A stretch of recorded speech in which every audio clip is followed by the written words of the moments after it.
Pumunta kami Tuguegarao ng Sunday para nga magpiting sila Madam Asia para sa kanilang gown. Kaya naman for today's video ay samahan nyo ko. So ayan mga mi, bali nga pala ang Mami Rachel nyo ay meron na naman pupuntahan nga ngayong araw. Kaya naman mga mi, alam nyo na ng aking tindahan ay sarado. Bali nga pala nung Sunday ng umaga ay nakapag-open pa ako ng tindahan at bali nga pala hapon lang nung Sunday nga ako nagsarado. Dahil 2 PM naman ng Sunday nga kami umalis papuntang Tuguegarao para nga magpit sila Madam Asia para sa kanilang gown dahil nalalapit na nga ang kasal nga ng pinsan nga ng aking asawa. Dahil kung kayo ay followers ko at nakasabay-bay kayo sa mga vlog ko, napanood nyo yung aking vlog noong pumunta kami Tuguegarao nung nakaraang Sunday para nga magsukat sila Madam Asia. At after 1 week nga, so ito na naman kayo punta na kami Tuguegarao para nga mag-i-fit na naman nila yung kanilang mga gown. Para naman kung halimbawa luwag o sikip, talaga namang maia-adjust pa nung mga nagtahi. So fast forward nga, so ito na dito na pala kami sa bahay ng mga pangasawa nga ng pinsan ng aking asawa para nga magpit nga ng kanilang mga gown. Bali nga pala ang kanilang kasal is darating na Friday na September 5, kaya naman sobrang busy na nga ng lahat.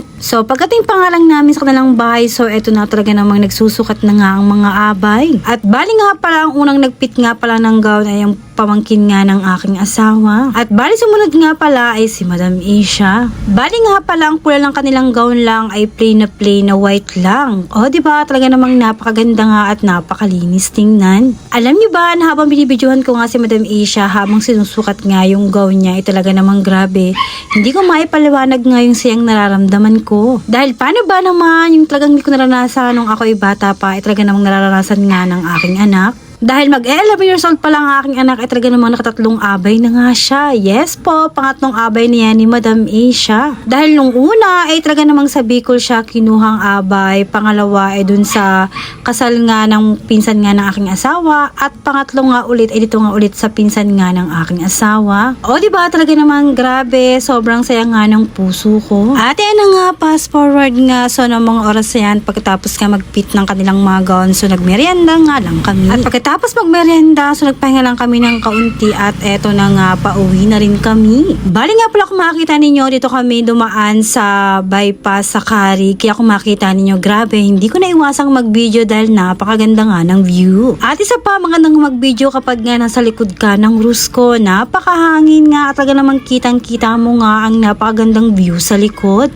Lalo na at gumamit nga ako ng 0.5 na video para naman talagang makita nga at malawak nga ang makuhaan nga ng aking video. Kaya naman sa buong biyahe namin talaga namang halos lahat nga ay kinuhaan ko nga ng video. Dahil talaga namang feel na feel ko nga ang mag-video nga habang nga nagbabiyahe kami. Bali nga pala ay nasa likuran kong Rusco, yan nga pala yung kasamahan namin na sasakyan at nandyan nga pala nakasakay si Madam Asia. At grabe talagang si Madam Asia, gustong-gusto yung laging tatayo kapag nga nagbabiyahe, lalo na kapag ang sakayan nga ay pick up or Rusco. So bali nga pala ng mga oras na yan, sinama ko nga pala sa aking video yung aming kapitbahay na talaga namang maasahan ko nga sa lahat ng oras. Medyo nahihiya pa nga siyang sumama sa video pero sabi ko ay sumama na siya. Kaya naman kung makikita ninyo, wala kami ibang ginawa kundi puro tawa ng mga oras na yan.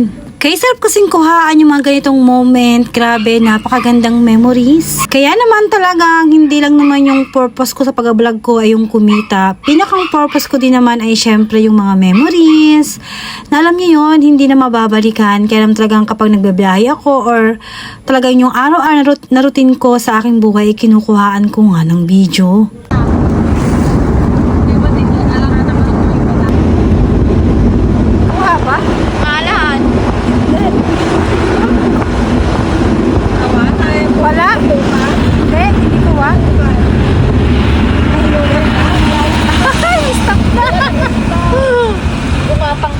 So yan, fast forward na. So namang oras ay talaga namang ginabi na nga kami.